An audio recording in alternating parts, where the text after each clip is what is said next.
They thought a few petty fines would teach me a lesson. But when the HOA slapped me with a hunting penalty on my own property, something in me snapped. Their smug warnings, their constant letters, their belief that they controlled every inch of land around us, it all boiled over. I decided if they wanted a fight, they'd get one they'd never forget. What they didn't see coming was the kind of payback that would change the entire neighborhood forever. Would you have done the same, or gone even further? Tucked away at the edge of a quiet, pine-lined cul-de-sac, my little slice of countryside life seemed almost too good to be true. I'd spent years saving for the kind of property where mornings began with birdsong and ended in skies streaked with gold. From my back porch, I could see nothing but rolling hills and the soft shimmer of a narrow trail that wound through the woods. A trail the local HOA proudly claimed as their community jewel. I wasn't looking for drama. My days revolved around early coffee, tending to a modest garden, and the occasional weekend hunting trip passed down like a family tradition. Neighbors waved as they drove by, kids pedaled their bikes along the gravel road, and the place felt like the picture of small-town peace. But there was something unspoken in the air. Something I only started to notice after settling in. The HOA board moved like a silent current beneath everything. Neatly trimmed lawns inspected with an eagle eye, unapproved garden gnomes quietly removed, polite warnings slipped into mailboxes. At first, it seemed like harmless organization, a group that wanted to keep the neighborhood looking its best. Still, I couldn't ignore the whispers.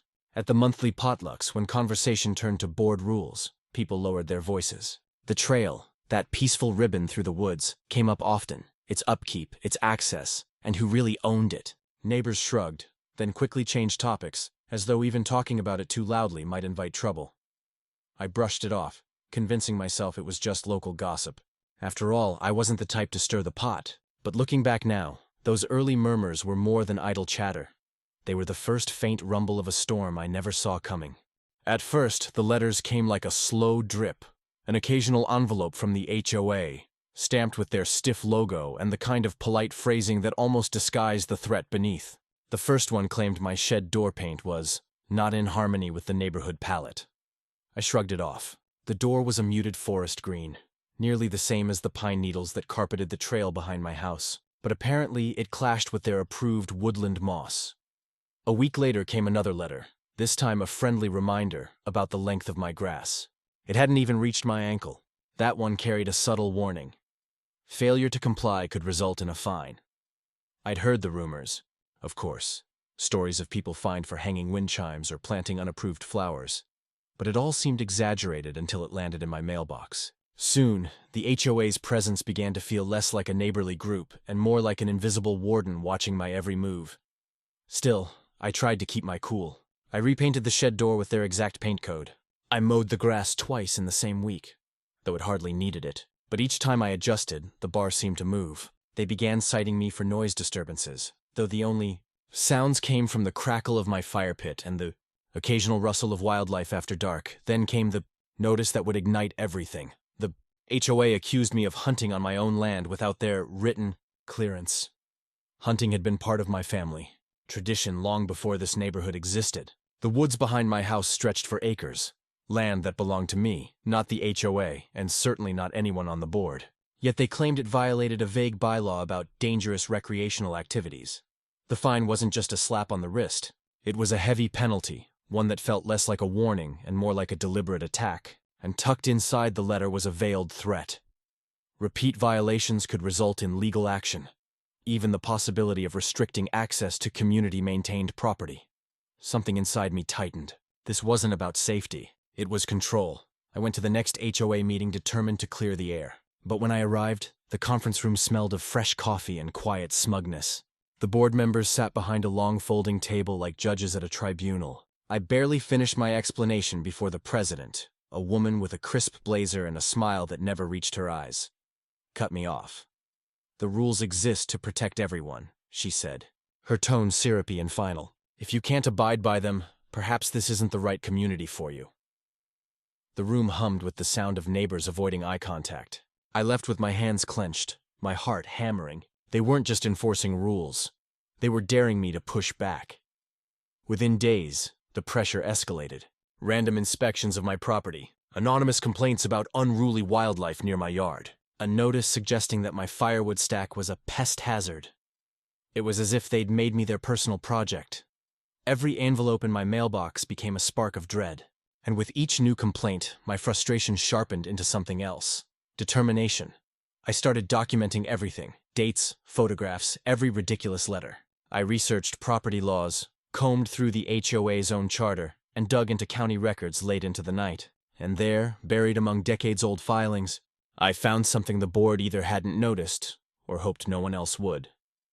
The community's prized hiking trail, the one they paraded in every brochure, the one their president often boasted about maintaining, wasn't theirs. It ran directly across a parcel of land that belonged to a private owner, a single owner, and the deed listed that owner as a local family trust that, according to county records, was preparing to sell. I couldn't stop staring at the document. For years, the HOA had treated that trail like their crown jewel, collecting dues to maintain it, hosting group hikes, even threatening to restrict access to residents who didn't follow their rules. And all along, the land beneath it had never been theirs to begin with. A thought began to take root, quiet and electric. What if that land belonged to me? It sounded outrageous, almost laughable, but the more I studied the numbers, the more possible it became. The asking price wasn't small, but it was within reach, especially when weighed against the endless fines, the sleepless nights, the humiliation of being targeted. I reached out to the family trust, half expecting them to dismiss me. Instead, they were eager. The HOA had been a constant headache for them too, sending letters demanding cooperative management. The family wanted out. The negotiations were brisk. Within weeks, papers were signed. I was now the legal owner of the trail, the very path the HOA had flaunted for years. But instead of immediate triumph, I felt a quiet, simmering anticipation. Because ownership wasn't the end of the story. It was the beginning of something far more satisfying.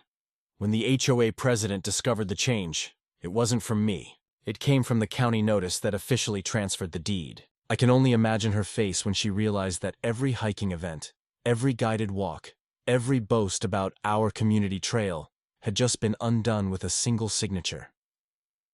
I said nothing. I waited. A week later, a formal letter arrived, not in my mailbox, but in theirs. Effective immediately, it read. Public access to the hiking trail is closed until further notice by the property owner. I didn't need to sign my name. The county seal did it for me. The next morning, I watched from my porch as residents wandered to the trailhead, only to find a freshly posted private property, no trespassing sign. Confusion turned to murmurs. Murmurs turned to frantic phone calls. And soon, the HOA board itself was gathered in a tight knot, their president's voice rising above the rest. From a distance, I couldn't hear her exact words, but the way her hands cut through the air told me everything. This was only the beginning. This section steadily raises tension.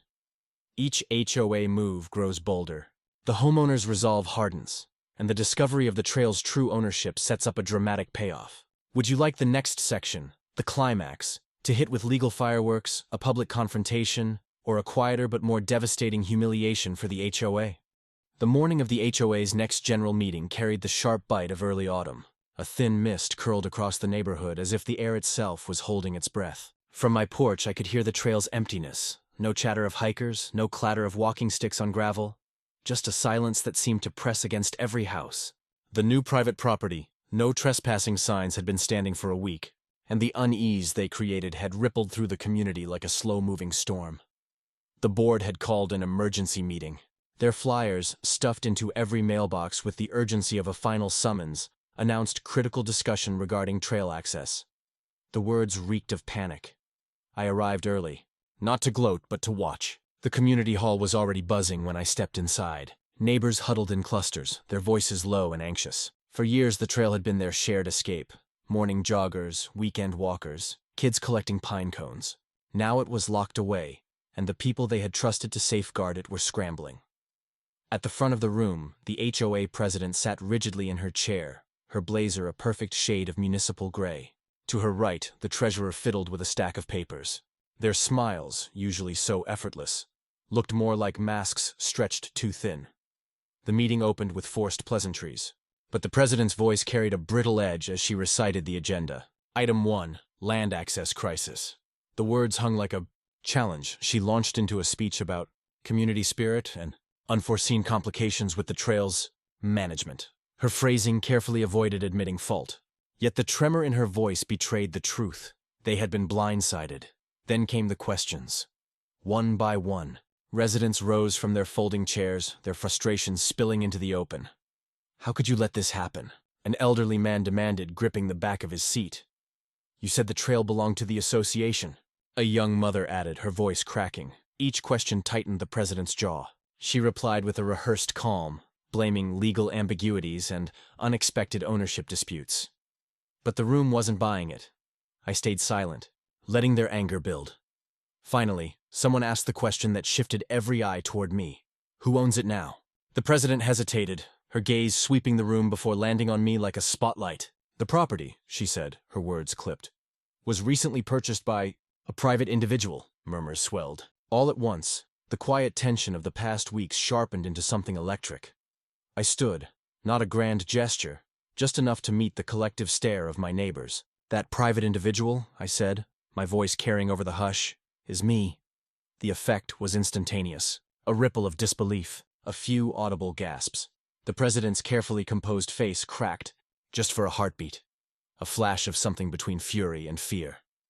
"I bought the land," I continued, keeping my tone even, "because after the fines, the threats, and the constant harassment, I decided it was time to protect what's mine, and stop this board from pretending it controls what it never owned." The room erupted. Some neighbors turned toward the board with accusations. Others whispered my name as though it were a revelation. The president tried to regain control, banging a small gavel that barely rose above the noise. "Order! We will have order!" But order was gone. The treasurer, sweating, leaned toward her and whispered something. She stiffened, then faced the crowd again. "This association," she said, voice tight, "will pursue legal remedies to ensure access is restored. We will not allow one individual to hold this community hostage." I met her gaze. "Good luck with that," I said. "The county deed is clear. I own the trail. Your own charter confirms you never did." I pulled a folder from my bag and held it high. Inside were copies of the deed, the county seal stamped in blue. The crowd surged forward, craning to see. "That's not possible," she stammered, but her voice wavered.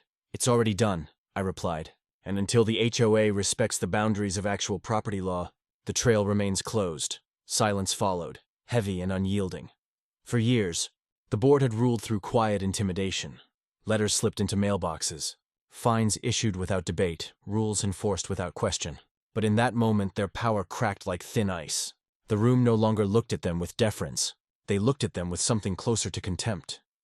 Neighbors who had once whispered at potlucks were now speaking openly. "You told us the HOA owned it. You used our dues to maintain someone else's land." Each accusation landed like a hammer. The president's face flushed a deep, burning red.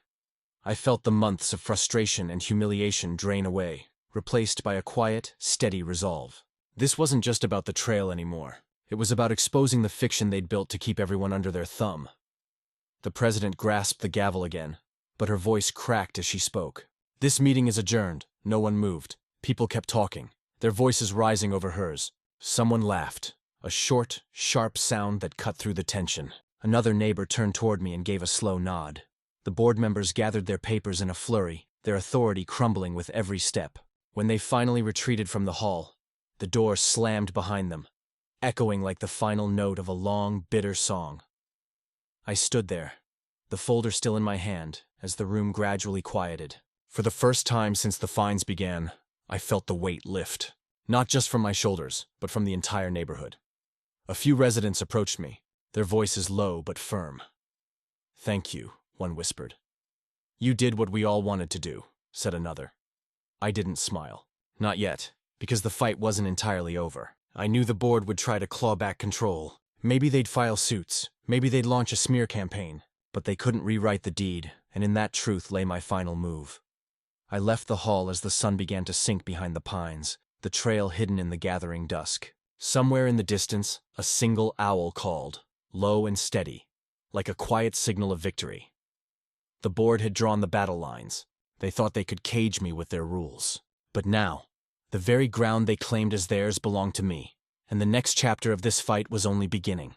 The weeks following that explosive meeting unfolded like the slow settling of dust after a storm. For the first time in months, my mornings were quiet. No new notices in the mailbox, no passive-aggressive memos left at the door. The trail behind my home remained as silent as the night after a hard frost.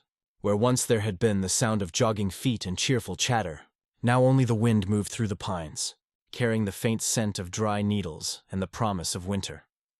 At first, the quiet felt almost strange. I had grown so used to the constant tension that peace itself seemed unfamiliar. But as the days passed, the change in the neighborhood became impossible to ignore. Without the trail to showcase, the HOA lost its favorite selling point. The flyers they once proudly distributed, complete with glowing photos of happy hikers, suddenly looked like relics of a false promise. Rumors began to ripple through block parties and backyard conversations. Longtime residents whispered about mismanaged funds and a board that had failed to verify even the most basic property records. Those who had once followed the president's every directive now looked at her with thinly veiled distrust.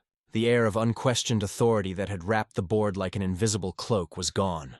I didn't gloat. There was no need. The facts spoke louder than any victory speech. And besides, something more profound was happening.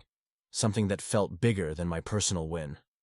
One evening, while walking the perimeter of the newly acquired trail, I noticed how quickly nature was reclaiming it. Without the steady press of human feet, wildflowers began to push through the gravel. The hush of the woods grew thicker, like the land itself was taking a deep breath after years of disturbance. What had been a symbol of HOA pride was becoming a living reminder that control can be an illusion. The board, cornered and embarrassed, attempted a series of clumsy countermoves. First came a strongly worded letter from their attorney, demanding that I negotiate community access in good faith. But the county deed and their own charter left no room for argument. My lawyer replied with a single page citing the relevant statutes, and their threat dissolved like mist in the morning sun. Next came the subtle tactics. Neighbors, encouraged by the president to appeal to my sense of community, a flurry of friendly visits that all carried the same carefully disguised plea: reopen the trail, for the sake of tradition. I listened politely, offered them coffee, but made no promises. This was not about vengeance. It was about boundaries. And I wasn't about to surrender the very principle I had fought to defend. Eventually, the president herself came to my door. Gone was the crisp blazer and the air of unshakable confidence. She stood on my porch with a forced smile and a small tin of cookies, as if a peace offering might erase months of harassment. Her voice, usually so sharp and commanding, wavered as she spoke of misunderstandings and a desire to rebuild trust.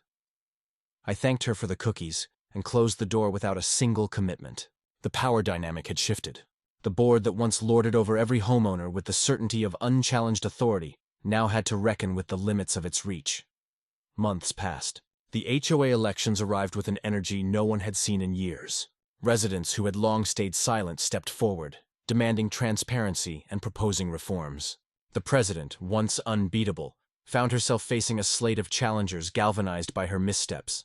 On the night of the vote, the community hall, where I had once been publicly targeted, rang with a different kind of tension. Hope. When the ballots were counted, the old guard was out.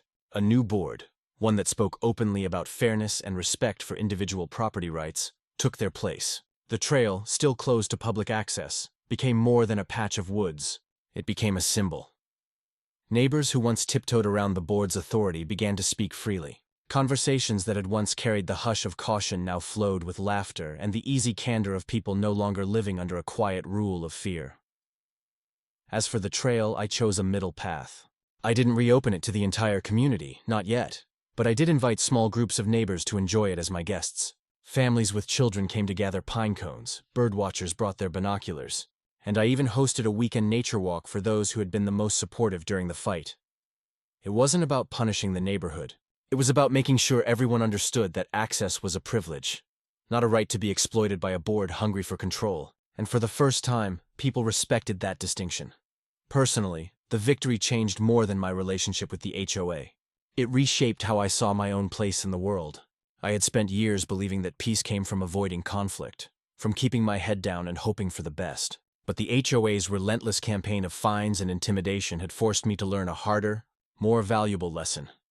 Peace is not the absence of conflict. It is the presence of boundaries and the courage to defend them. There were evenings when I walked the trail alone, the moonlight casting long silver shadows across the pine needles. I would pause at the ridge where the path opened into a clearing and listen to the distant hum of the neighborhood. It sounded different now, not tense or suspicious, but alive with the ordinary rhythms of people who had reclaimed their voice.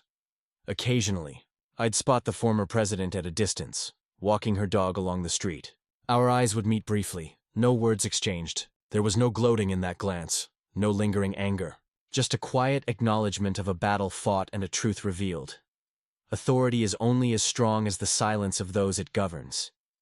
Years later, the trail still belongs to me. The wildflowers bloom thicker every spring, and the old gravel path is slowly softening back into the forest floor. Children who once sprinted along it now walk with a sense of wonder, careful not to disturb the growing patchwork of nature reclaiming its space. And sometimes, when new neighbors ask about the story behind the private property sign, I simply smile and say, it's a reminder that power unchecked will always test its limits. A reminder that even the quietest homeowner can become the loudest voice when pushed too far. And a reminder that in every community, whether bound by fences or hidden trails, true peace is built not on control, but on respect. So the next time someone tells you that rules are rules and that questioning them is dangerous, ask yourself, who truly owns the ground beneath your feet? And if the answer isn't as clear as you thought, are you willing to draw your own line? Because sometimes, the most powerful way to protect your home isn't to avoid the fight. It's to stand your ground and let the world know where that ground begins.